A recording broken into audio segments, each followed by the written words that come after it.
could have given up, but you didn't. You could have stopped believing, but you didn't. You could have kept living their expectations, but you decided to make this life your own. And in turn, you're here. Hello everyone, today I'm meeting Roxanne Chaput. She is a luminary and an inspirational speaker and also a podcast host at Soul to Soul podcast. Hello Roxanne, thank you for joining us today.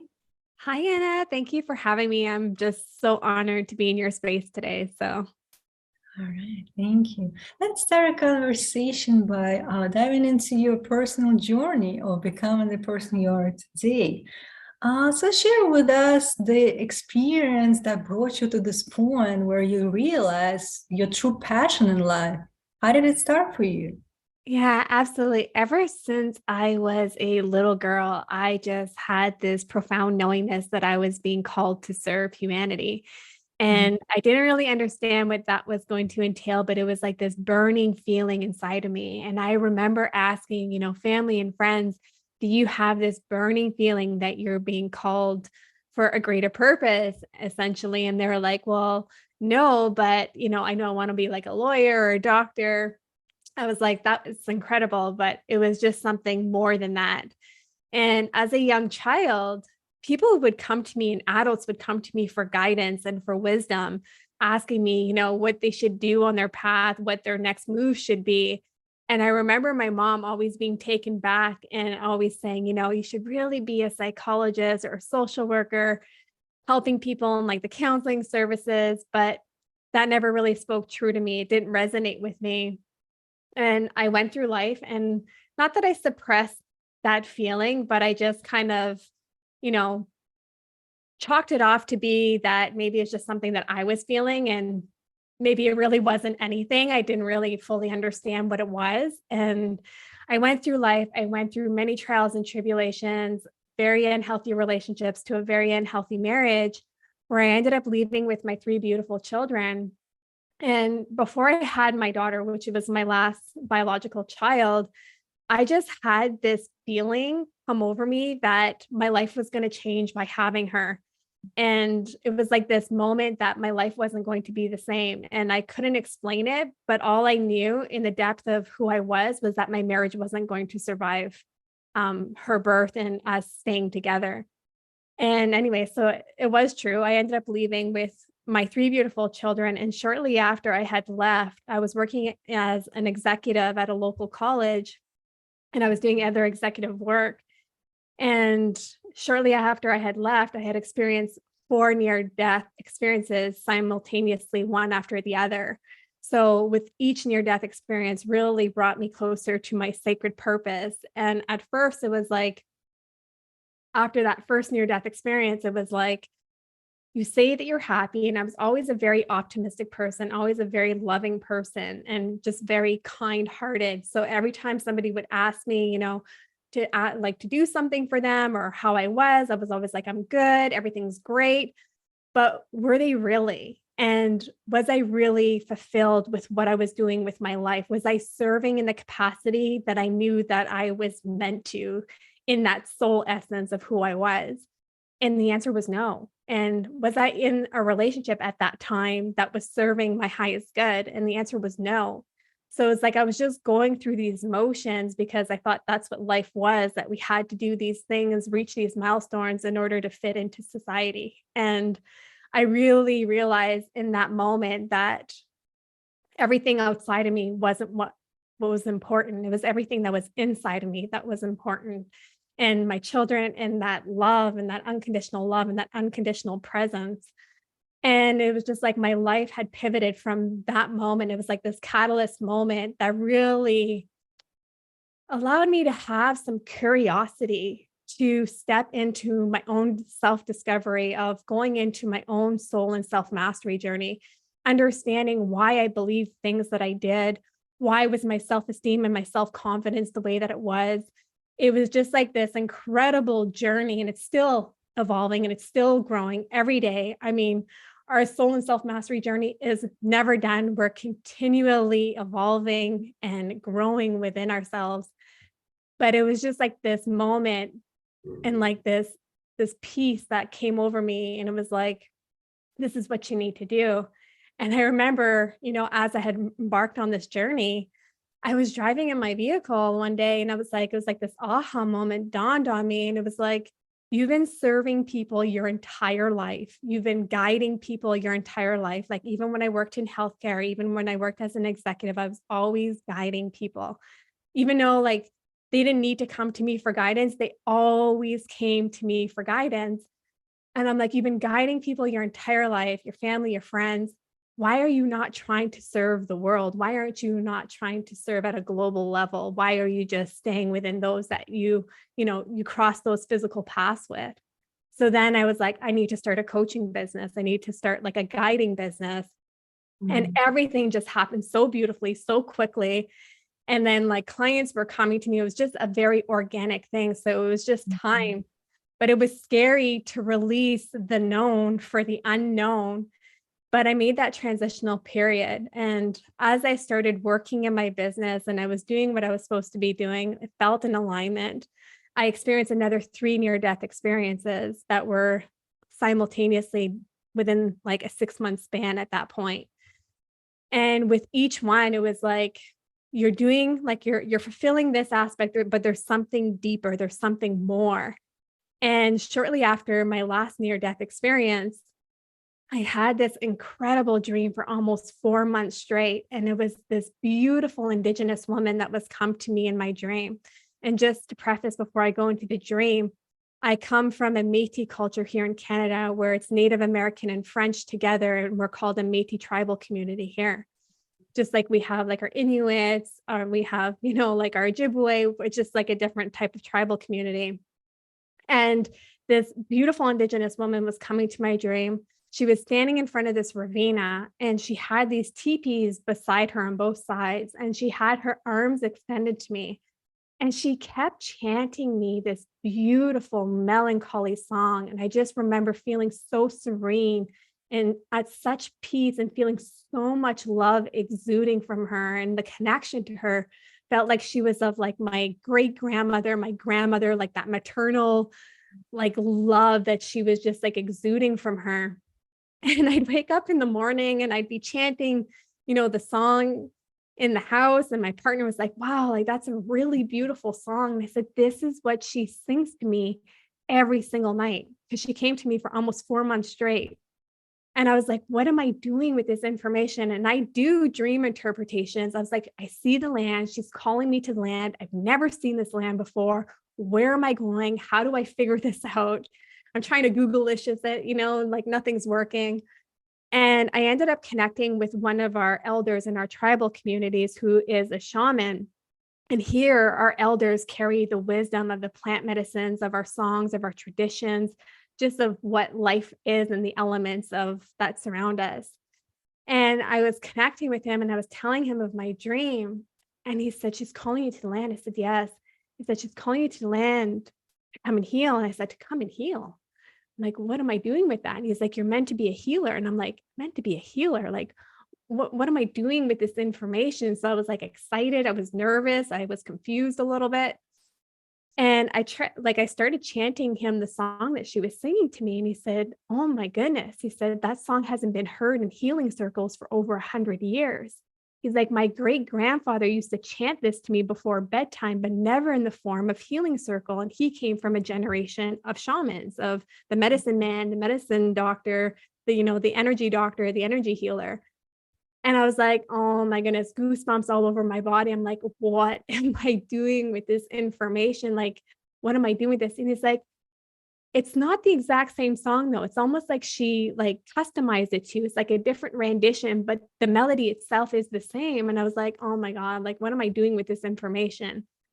And he's like, it will come to you in vision. I'm like, oh, like, what do you mean? Another, like, I have to wait. Like, I don't understand. And he's like, it will come to you in dream state. And I was like, okay. Sure enough, the dreams persisted. And I ended up meeting with another spiritual mentor shortly after. And there was no connection to her and the elder of my tribal community. And she said, she's calling you to the land. I said, yes. And she said, you're meant to be a healer. I said, yes. And she said, you're actually meant to be a shaman. I'm like, a shaman? I'm like, what am I doing with that? How do I have that knowledge? Like, where do I start? Where do I go? And she said, same thing. It will come to you in vision. And I was like, okay. So I'm just going to become patient at this point. So the last night that I had the dream, it was like I had this undeniable knowingness when I woke up. It was pouring rain outside. And I told my partner, I said, listen, I said, I'm being called to the land to come and heal. I can't explain where I'm going, why I'm going there. I just know that I need to go there. And he was like, okay. He's like, but it's raining outside and like there's wolves and bears and you're going into the forest by yourself. And I was like, I'm fine. But he's like, just bring something for my sanity. I was like, yes, okay. And as soon as I got into the car, I was listening to this ancient indigenous song that I've always listened to since I was a little girl. And I started chanting the song that she had gifted me in my dream. And all of a sudden, it was like this floodgate had opened of emotions. And I was like, it was uncontrollable, like tears of like sadness, of happiness. It was just like such a beautiful release. And I hadn't allowed my emotions to release themselves for, I'd say, almost like over a decade, right? Like I was trying to be strong for my kids, be that rock, big girls don't cry, pull up your big girl panties and keep trekking. Like I was really in that mentality, and I've never seen or witnessed my mom cry, except for one time my entire life. So I just associated that to weakness.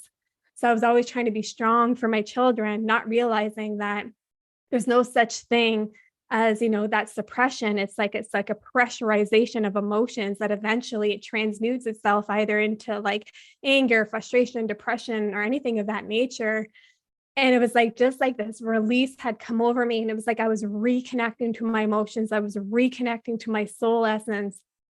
And it was just so powerful. And it was like a 2.5 hour drive till I got to the land where I was going.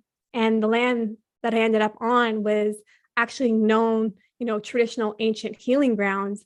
And as I'm walking into the forest, it's about like a 15 to 20 minute trek in. And I get to this place and I just see this beautiful rock. And I was like, I'm healing here. And this rock is like there. And there's like this beautiful cliffside. And the cliffside could, like, it was just like a story. Like you could just see this, like the historic story of it, like of what it really meant. And I sat on this rock and I was conducting a smudging ceremony. And for those that may not know what that is, here in our tribal communities and tribal communities throughout the world, we take like white sage, cedar, Palo Santo, anything of that nature. And we do like an energy clearing and energy cleansing to opening like our spirit up. And I'm sitting on this rock doing this smudging ceremony and I'm just like crying. And it was like I was reconnecting to like my lineage, to my ancestors, and realizing life wasn't what I thought life was. It wasn't the superficialness of life, of what I had, what I attained, the outer success that I was, exuding. It was everything that was within me, the simplistic side of everything, of who we actually are, the elements of nature, how we're all connected. And it was like all these things, all these visions were being gifted to me and like in that ceremony. And all of a sudden there was like a deer, there was a bunny, a chipmunk come out of the forest, and those little chipmunks like hanging out on the rock. And I was just like so mesmerized by everything. And it was like this reconnection like to the animal kingdom. It was just super powerful. And there was like this little hummingbird flying from treetop to treetop. And I remember just looking up and being so amazed, because here in the north, I've never seen a hummingbird flying in the pouring rain, right? Because it was pouring rain.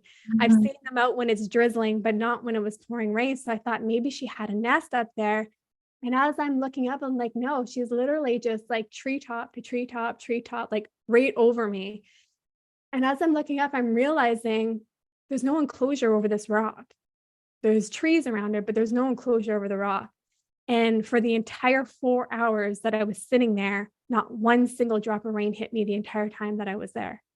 And it was like this powerful moment. And I can't even explain it into words and contextualize it, but it was like this profound knowingness. Something had shifted inside of me. It was like I had healed a component that I didn't even understand needed healing. And it was like I was never the same. It was like I just had this profound, deep knowingness of what my sacred purpose was, of what I was supposed to do with my life. And it was like this unwavering doubt. Like there was no, it was just like this sense of inner peace. Like there was not one doubt, no more questioning, like, is this my path? Is this what I'm supposed to do? Like, what is my purpose? Why am I here?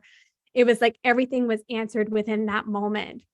And I was like, never the same after that. So I ended up leaving the forest and my life had pivoted. And it was like this undeniable knowingness and of confidence and of empowerment that came over me. And it was like, I just healed an aspect of myself that I didn't even know needed healing, right? Like I just went with where I was being guided. And I was like, if I can replicate this in one other person, then I know that I am a healer, that I'm meant to guide others to heal themselves.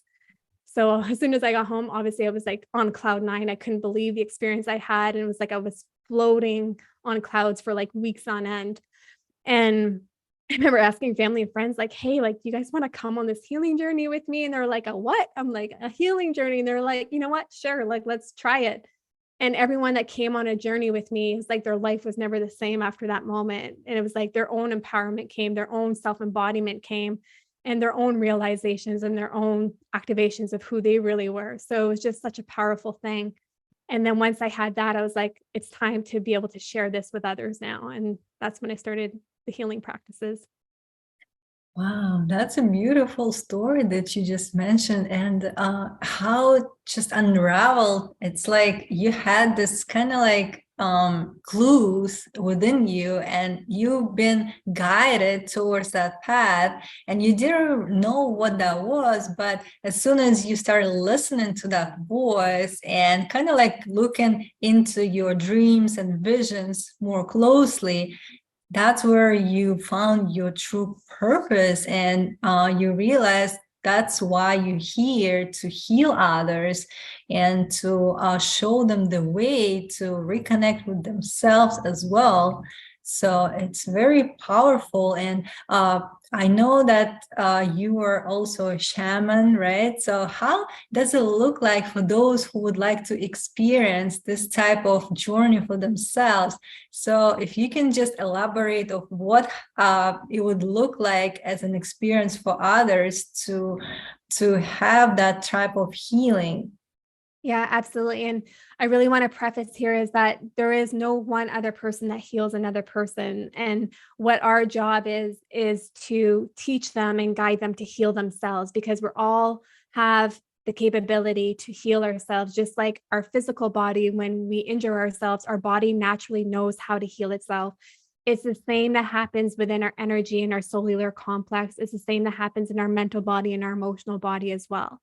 So for me, the importance, and I didn't understand why I started with all these coaching certifications and understanding, the intellectual body a little bit more, the mental capacities, how our mirror neurons work, how everything is connected.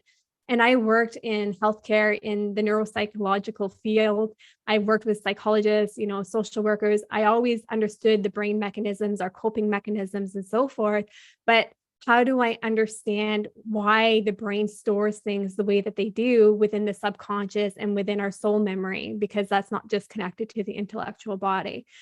So I didn't understand when I was getting these certifications and these teachings of education that it was going to be to be able to go to every single layer of a human being. So knowing that we are multi-dimensional beings, we know we have our intellectual body, we have our emotional body, we have our physical, and we have our spiritual body.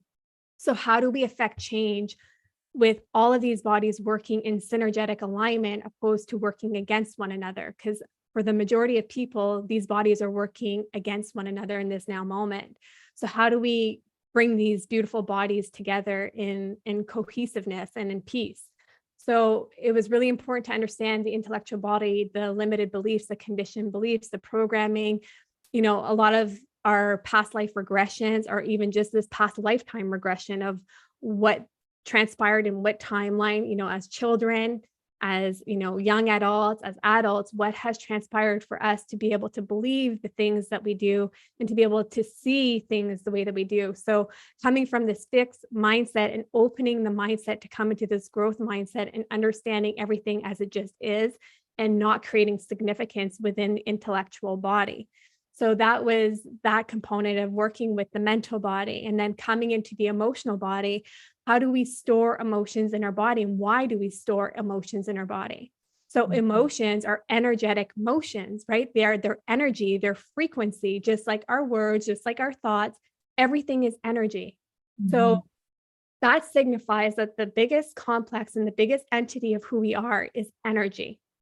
Every thought that we have is a thought form that creates energy. So when we think about the law of attraction, right, of the guiding principles of the universal laws, the laws of nature, the law of attraction is the more minuscule thing that there is, because really it's the law of vibration that is the biggest law, and like one of the more, principal laws, because everything is vibration and frequency. Even the homes that we live in are vibration and frequency. They came from soul essence, they came from Mother Earth, and they have energy within them, right? You walk into a home, you can feel the energy of the home. So when we understand that everything is energy, so I wanted to understand how the emotional body, how we keep our emotions, and how we store those emotions in our body when we don't release them. A lot of people, when they don't release their emotions, they have heavy chest, they get chest pains, they get, neck and shoulder pains, back pains, hip pains, because it stores itself there, because it's like it's causing ruckus within the body, because it's energy and it needs to move itself. So just to understand that, so we can go to that complexity. And then we come into the physical body, and by working with the intellectual and the emotional body, it really helps heal the physical body on its natural progression of itself, right? And then we go into more of the cellular complex. Where is there misplaced energy? Where is there maybe even entities that are living within the energy field that don't belong there and that aren't conducive to your optimal state of being? So it's really about working with the multidimensional being and not just working at the cellular level. And as a shaman, energy healer, energy doctor, medicine man, medicine woman, we need to be able to understand these complexities and these grids, in the holographic fields for us, because we travel different realms. That's what's part of, being a shaman, but everyone has their own different specialties. So it's really to understand that some people, as a client, may need soul retrievals. They may have experienced soul loss throughout their life, where a part of their soul essence left them because a traumatic event happened where it wanted to protect itself. So it left that beautiful being in order to protect itself, right? So there's a lot of things that can happen. We can do energetic extractions where we remove that misplaced energy. There's, a certain amount of journeys that we can do to find your sacred purpose, to find all of these things, and to have a greater understanding of your divine essence and of your full embodiment. Wow. Yeah. So I think first we need to realize that, like you mentioned, we are multidimensional beings. It's not just the physical body that we see in the mirror. There is more to that. And I think a lot of people still, they don't know who they are. And they need to kind of like look deeper in themselves and find that answer. And that starts that inner journey of understanding and reconnecting with your authentic self and your, higher self or your soul. So a lot of times, we are working like on autopilot and being like at work, stressed, anxious, and all those thoughts, those negative thinking pattern, like it's kind of running on background and not letting us to kind of be present and be aware of what's happening, and really like not giving us that place where we can feel the emotions that we need to feel. Because like you said, if we just suppress those emotions, they're not going to go away. They're going to be stored in that emotional body, right? And we need to find a way to release them in order to realign ourselves. So is there any advice you would give in terms of I would say daily habit that could bring people closer to being self-aware and starting recognizing, that I need to kind of release those emotions and let myself feel? Absolutely. And, I love that you've touched on this, Anna, because awareness is the biggest key component of our soul and self-mastery journey. And expanding a little bit further into this is that we are a soul essence, and that has been proven in science, even though we've known that in the spiritual communities for since beginning of time. It has now been proven in measurable science and quantifiable science, is that we do have a soul essence. And knowing that we are made of energy in scientific measurement and in religious structures, energy never dies, right? So energy, our soul essence, is the biggest disposition, the biggest entity of who we are. We all came into this planetary system with a sacred purpose. No one was created at this timeline by mistake. It is all by design. So it's to understand that we do have a greater purpose. It doesn't mean that we're all going to be serving at a global level. Maybe it's coming into your artistry. Maybe it's making music for others. Maybe it's working with the animal kingdom or agriculture. But we all came here for a divine sacred purpose. And it's our job to have that awareness to live in that purpose. And when we're stuck in that chatter, when we're stuck in that ego of living in fear, scarcity, and lack, when we're letting the ego run our being and being driven by the ego, we're not being soul driven. We're not driven by our soul and our instincts and our intuition. We're allowing fear to be the dictator of our life. So it's to be able to understand, how do we come in a place in our brain mechanism where we don't let the ego be the control center, but we let our intuition and our guiding voice be that control center.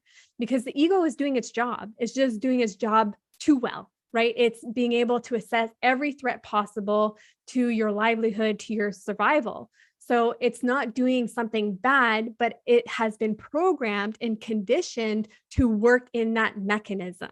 So it's our job to have that awareness. Is this coming from fear, scarcity, and lack? Am I not being able to be present in my life because I'm fearing how I'm going to pay for the next bill, or I'm going to be able to provide the next meal on the table, or, have this to-do list. But at the end of the day, is that actually important in that now moment, right? And it's coming back to that truth, coming back to those realizations. Is this actually true in this now moment? Because our brain can, it's such a beautiful mechanism, but it can go down some very deep rabbit holes of all these scenarios that could potentially happen, which actually never do. 95% of what we think never actually comes to fruition. So that's called psychological fear. So we're living in a state of psychological fear, and we wonder why we're so anxious and stressed, because we're not coming into our knowingness. We're not coming into a place of surrendering, of releasing what we actually can't control, because we can't control anything outside of ourselves. The only thing that we can control is our own emotional regulation, our own sense of inner peace and fulfillment, and of unconditional love. That is the only thing that we have control over. Everything else is an illusion, because we have no control over anything outside of ourselves. So when we come to those truths of what is actually a truth of what I'm dealing with right now, am I so important that I have to do all this to-do list and not spend quality time with the loved ones or with my children, or doing something that drives my soul passion? The answer more than likely is no. Right? The answer is more than likely that can wait. And then when you come into this state of flow, because a lot of us are just right now in this world, as we're seeing it, are calibrated in their masculine energy and only their masculine energy. So every human being on this planet has feminine and masculine energy. Mm-hmm. And it's important, as the law of nature is that we have the law of polarity and we have the law of duality and the law of gender. That signifies that we need to be able to go into both of these states of energy and not just in the one. It's the yin and the yang. We need to be able to have that harmonic alignment happening within our being. And it's not balance, because balance is a very, cautious word, because there's no such thing as true balance when it comes to our spirituality. There's always going to be a flow. It's an ebb and it's a flow. So if we're in our masculine energy of doing, producing, and I got to do this and I got to do that, or I'm always pushing and pushing and pushing, well, you're never in a state of receivership. You're never in a state of the law of reciprocity, because you're not actually even allowing it to come to you by coming to a place of surrender and trust. Right. Yeah, and it's hard for people to let themselves to be in that other flow state, I would say, and to bring themselves not the balance, but at least like the flow going into the right direction, because you cannot possibly just only, give. You have to allow yourself to receive. Otherwise, you'll be drained out of energy. You'll be nothing to give at all. And that's what we're seeing throughout the world. Everyone is emotionally, physically, energetically exhausted, right? Because they're giving and giving and giving, pushing and pushing, because we're working on patriarchal, old masculine concepts and ways, not understanding that we need that duality. And duality doesn't mean you're doing something feminine. It means that you're going into your state of flow and surrender. You like painting, you like working on cars, you like doing something that makes your heart space happy, makes you excited. We tend to just push that away. I don't have time for that. I don't have time for that. I'll get to it one day. I'll get to it one day.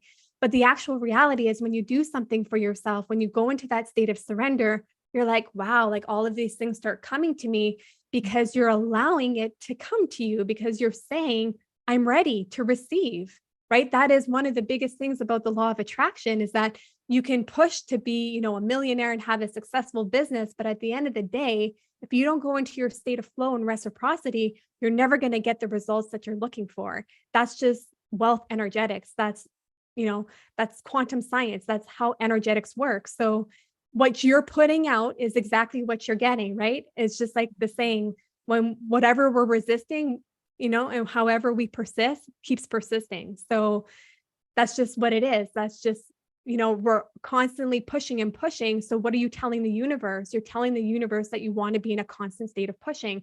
So it's going to give you things in order for you to be in that constant state of pushing.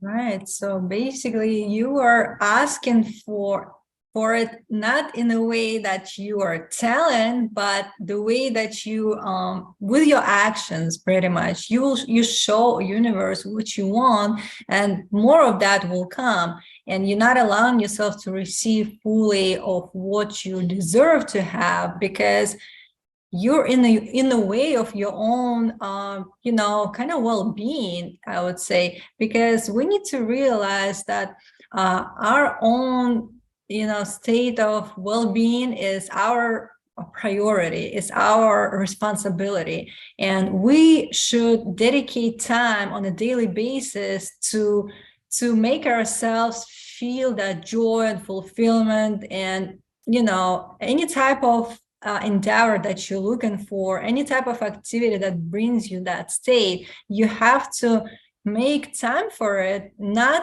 only being in a state like you're chasing that type of success or whatever it is that you're working for, but also allowing yourself to feel. And just sometimes people think like if you do nothing, and they feel like something is lacking or nothing is happening. But in that state, you actually, you're given space for it to come. And if you would just be patient and see how universe responds to it, you will see the result for yourself, and you will feel better. You will rejuvenate and recharge your energy as well. And then from that more abundant mindset and feeling, you will have more to give to others as well. And especially like when you have those relationship with people, they will see you being more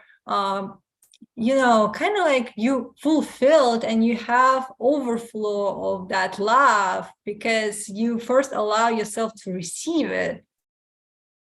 Absolutely. And I think that you've brought up so many brilliant things here, Anna, because it's so true, right? And when we think that because we're in a place that we just need to flow today, that maybe I just need to be with myself and listen to music and just not do, right? Mhm. Just not doing. We're not human doings, we're human beings. And it's important to be in that state of being. We're not a vehicle. We can't stay in, the transmission of drive. We burn out, right? We have to park. We have to be able to regenerate our battery, restore ourselves. And that's really vital. And that's really important.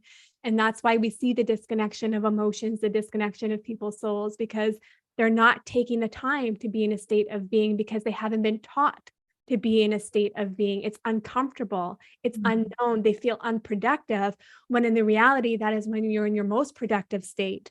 So when you feel that you just sometimes need to make a change, maybe you just need to clear your day, maybe you need to clear your afternoon and be able to go for a walk in nature, do something that really, resonates with you and what you love doing, and that fills your soul and fills your cup. And that's the really important thing, because the masculine construct of this, if you're not doing something, you're not successful, that's baloney. I have a very lucrative, soulful business because I'm able to go into that state of productivity and go into that state of flow. And it's not to say that you're never going to take action. Of course, running a business or having a job and having a family takes action, but it's soft action. You're not forcefully pushing something that really isn't meant to be on your path. You're doing something because you're feeling nudged and you're feeling pulled and you're feeling drawn to do it, not just because someone said that you have to do it that way. Right. And we see that in business strategies in today's, time, that it's push, push, push, push, push everything in your face. You want this, you want this, you want this. Like, think about like a market, everyone's like, do you want this? Do you want this? Do you want this? But then the real successful people are like, this is what I offer. Now I'm going to go sit on my mountaintop. Should you wish to join me?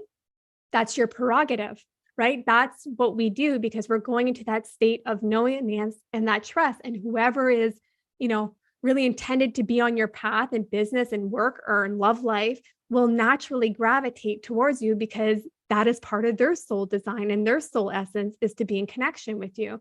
So we don't need to be forcefully pushing anything. Right.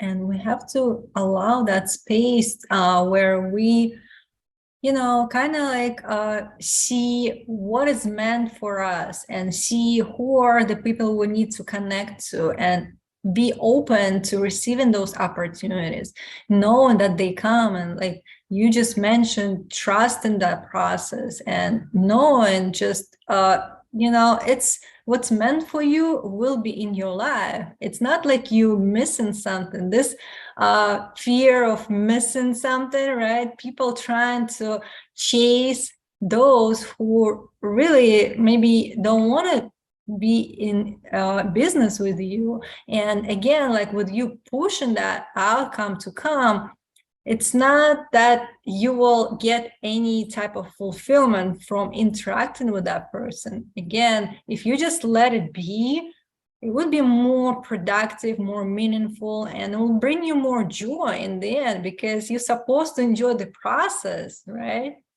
That's really beautifully said. And it is just that we're supposed to enjoy the process.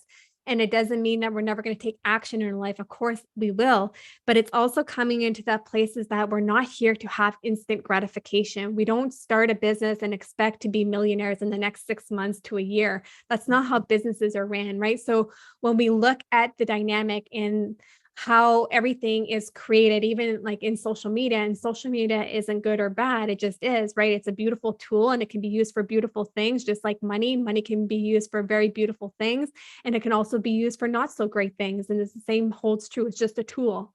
So when you see something and you're comparing yourself to someone and you're just pushing in order to aspire to be that person, you have to understand that they went through their own process and their journey, and not everything is as it seems. And it's really important to understand is that your sacred purpose will never be the same as anybody else's. It's not the same as mine. It's not the same as Anna's. It's not the same for anyone. You have something uniquely gifted to you. And by following strategies that don't feel in alignment with you is how you take yourself out of your sacred purpose and your knowingness and where you're being guided, and not just in business, in life in general. In your love life, trying to make a relationship work that really isn't intended to work, right? It's that forceful action. Every relationship needs action in it, but it doesn't need to be forceful and draining and just feel like it's not serving your highest good, right? So it's really important to understand that we shouldn't have to set ourselves on fire in order to accomplish anything in our life. That is a conditioned belief. That is something that was programmed in you to think that you needed that in order for you to have success, when that's not the reality. I have met with countless millionaires and billionaires, and I'll tell you one thing, they're the most spiritual people because they are connected to themselves and they understand the laws of nature.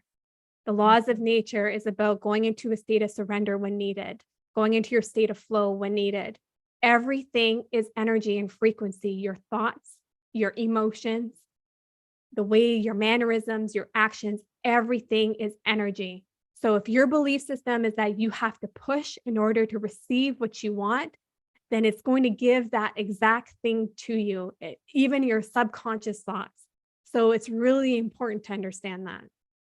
Right. And also we have to kind of understand that with thoughts, emotions, and actions being aligned, we in control of what we think about, and knowing that we need to recognize what are the thoughts on that we are always choosing to think or entertain, because sometimes people stuck in their past, whatever trauma happened, any type of experiences, sometimes they relieve that in their mind, and they feeling that they stuck and not moving forward, and they're not allowing themselves to release that and to kind of feel that emotion and let it go in order to move forward.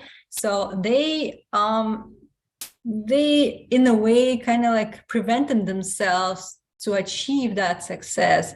So what could be important practice for people to start recognizing that I'm here stuck because of that past type of experience that I had? And, I think that's really beautiful because in our journey, the only person that gets in the way of our journey is ourselves. And we can blame it on everybody else. We can blame it on things that we've went through, and we've all had our own trials and tribulations. This isn't a comparison of that. It's really to understand that when we don't forgive, right? Including ourselves, we don't come into that state of forgiveness, and we don't come into that place of acknowledgement. It doesn't mean that, if something happened to us, that person isn't accountable. Of course they are. That's something that they have to deal with in their life path. But how is it affecting you? Are you becoming disempowered because of it? Are they taking your power away from you? We have the choice to take our power back and to become empowered. So it's really important to understand is that when we are going through our journey, and if something is stuck in our way and we're blaming it on an excuse or on a reason why we can't, reach that fulfillment, it's just simply that. It's just an excuse. It's just something that is there, because the biggest part of our journey is awareness and accountability. Having that curiosity to understand, why do I feel this way? Why am I activated and triggered to want to, go into my masculine energy all the time? Or why am I always in an unhealthy relationship that isn't serving me? Or why am I always, pushing in my business, but I'm not seeing those results? It can range from anything in your life. It applies to everything in your life. So when we come from that place, it's to be able to understand that you're a human being, right? And we have this beautiful ego that was created, but it's not all that we are. So we need to come into that awareness, have that curiosity. Is this really true? Why? Right? Why do I feel this way? Why do I think this way? Why am I reacting this way? There's always a deeper why. Until that why makes you cry, it's not truly your why, because there's always an emotionality connected to that why. There's a reason that is so ingrained and so deep within your emotional body that that's why you do the things that you do, because at some point you either felt unsafe to do the latter, or you felt criticized or anything of that nature to not step into that embodiment.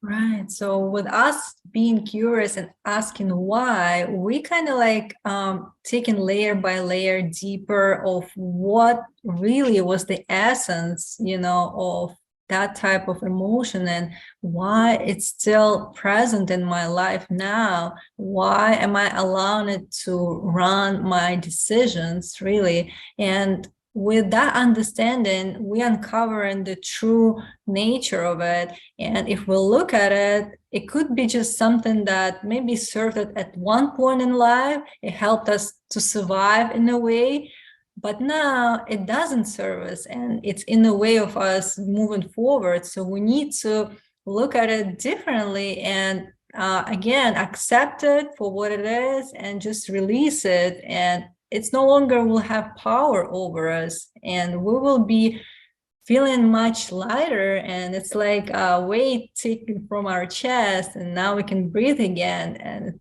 it's different way of feeling, really.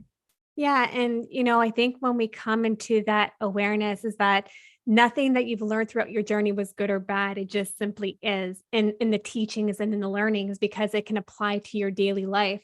But it's to be able to have that awareness. Is this serving me? And do I want this moving forward in my journey? It served me at one moment and I'm thankful and I show gratitude and I show that gratefulness, but I'm going to transmute that back to the light. And I've learned the experience that it taught me and I acknowledge it and I have that awareness. Now, how do I shift with that? How do I alchemize that into my being? How do I alchemize that in my wisdom, in my experiences, into my everyday life of knowing what you do want for your life and saying no thank you, and the things that you do want for your life and that are serving you, and this is what you're choosing for your life. We have the power of choice. We have the power of free will. So it's really important that you're a sovereignty being, and knowing that you have the power of choice. At any given moment you can pivot your life. At any given moment you can change the trajectory of where your life is heading and where your journey is heading. In shamanism, what we believe is that 80% is predestined, but 20% is free will, and 20% free will means that you have a choice at every given moment throughout your journey. Right. And like accepting that we are the creators of our reality, and with that 20% we can change our life in any direction that we choose to. And you mentioned being alchemists, being the ones that transform that experience into something that is beneficial for us in any given moment in present now. And that's where the power is. That's where you see yourself being back in the driver's seat, and now you run in your life and not allowing your ego to do it for you. So that it's just kind of like that realization that will bring you fulfillment and peace, really, knowing that everything is going to happen the way it should, and you trust that process, and you being the one who is choosing that for yourself intentionally, and you making that choice. Every single day you make a choice and you have that free will, and that's where your power is. And again, like realizing that we are the ones who can release that past and leave it in the past, and not being kind of like afraid of looking into what happened and uncovering that with emotion that comes up. I always say, like, you have to acknowledge that emotion and kind of like and be present with it, because eventually it will just take less power over you and it's just gonna go away. Don't be scared of feeling it, because with you suppressing it, it's just make it more difficult for you in the future. But with you sitting with it and kind of like recognizing, naming that emotion also what it is, and knowing that it's just nothing but a feeling, and it's just energy in motion, right? And it's just gonna pass, it's just gonna pass, and you will feel better. Yeah, and that's exactly it. Our emotions are meant to flow through us and not to be held within us. And we have this tendency to create significance for everything, and that we allow these emotions to stay stagnant within us, but they're energetic motions, like we talked about earlier, and they need to be able to move as such. So it's important as a human being that we feel all of our over 27 different emotions, and that we allow that emotionality to come through and not pressurize that, because when we push it down and we push it down or we don't deal with it, it becomes something different. It transmutes itself into what we're talking about: anger, frustration, resentment, guilt, sadness, depression, anxiety. It's never going to just work itself out and just be gone the next day. It never does, right? And I see that every day in the clients that I work with and within my own path, is that There's no such thing as just not dealing with your emotions. They're meant to be managed. And I love that you're saying about our experiences, because everything that has been gifted to us, Mhm. every experience, every trial and tribulation has been gifted to us. And the reason I say that is that life happens for us, not to us. Everyone in the parameters of the universal laws, creator, source, whatever you believe in, is here for your optimal state of success throughout this planetary experience. It's your choice on how you want to perceive it, coming back to the power of choice and how you perceive in your own perspective. Are you looking at it just for the heaviness and the negativity that came with it? Are you looking at it from the growth and the evolution that came from it and the wisdom that you attained in that knowledge translation that you experienced? So that's the really important thing. That is the key throughout our journey, is to be able to take these things and create that alchemy and build it onto us to empower us and not to disempower ourselves. Because what we talked about earlier, we do not control anything that happens outside of us. We don't control someone else's actions, their words, their emotions. We only control our own control centers. And that's really important to come back to, because even though we go through life and, we can get stuck in the story of victimization, but if we all get stuck in the story of victimization, imagine how this planetary system would be, Yeah. right? So we can either become victorious over our journey, or we can stay in the state of victimization and the poor me and the why me.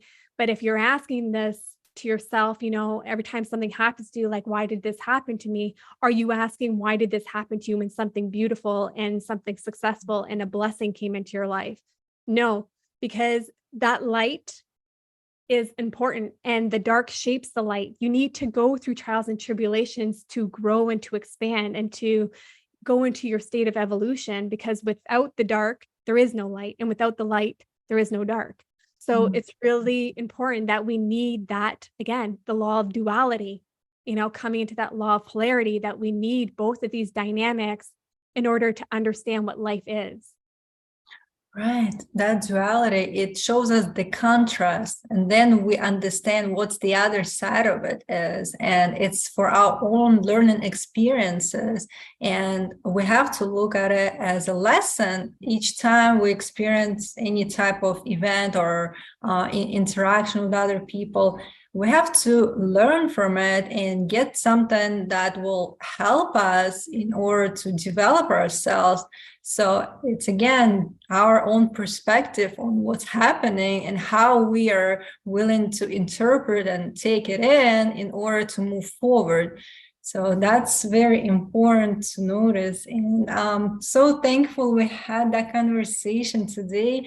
If somebody would like to connect with you online, how they can find you? Absolutely. Anyone can connect with me through any social media platform. I'm everywhere. Mhm. And they can connect with me at a www.roxannechaput.com or the illuminationretreat.com. They can connect with me in any of those platforms. Yes, great. And in closing, what would you like our listeners to focus on today? What would be your important, I would say, like kind of like understanding of or their like leading path to what they're looking for? What should they focus on? Yeah, I think that coming from, I know because I was in my intellectual body and I was being led with the ego. So coming into that, that soulful knowingness, that intuitive knowingness, that place of trust and surrender. And it all starts with one thing, and having that awareness of, what, I don't like the way that I feel about myself, or I don't like the way that I'm always continuously burning myself out. And finding curiosity in that, leaning into that curiosity. There's a reason why it's being brought to your attention. There's a reason why the emotion doesn't fit the thought, right? So it's important to understand that anything in life should be soul driven and heart driven, and not so much in the intellectual body. They say that our brain, our second brain, our secondary brain is in our intuitive knowingness, is actually connected to our gut. And it is just as accurate as making decisions for our life as our intellectual body in proven science. I believe that it's more so, but in proven science, it's just as so. So when we come into that place of you being able to come into your breathing, right? Breathing is so important. Our breathing mechanism actually heals us. It is connected to every organ and every aspect of who we are. So when we come into that breathing, why do I feel the way that I'm feeling? Why am I thinking the way that I'm thinking? And allowing yourself and giving yourself space to really understand why you are, and not, letting the ego run the show, but come into that heart space, into that knowingness, connect with the emotions, connect with the soul on where it's trying to lead you, because your soul is always leading you. If you're listening to this podcast, your soul led you here. If you're curious about, the work that the experts do, your soul led you here. Now you need to be able to follow that. Yes, beautiful. Thank you so much for your thoughts and wisdom, and I hope you enjoy your day. Thank you, Hannah. It was such an honor to be here and sending so much love. I hope you enjoyed this episode, and if you did, hit the subscribe button and share it with others. Stay tuned.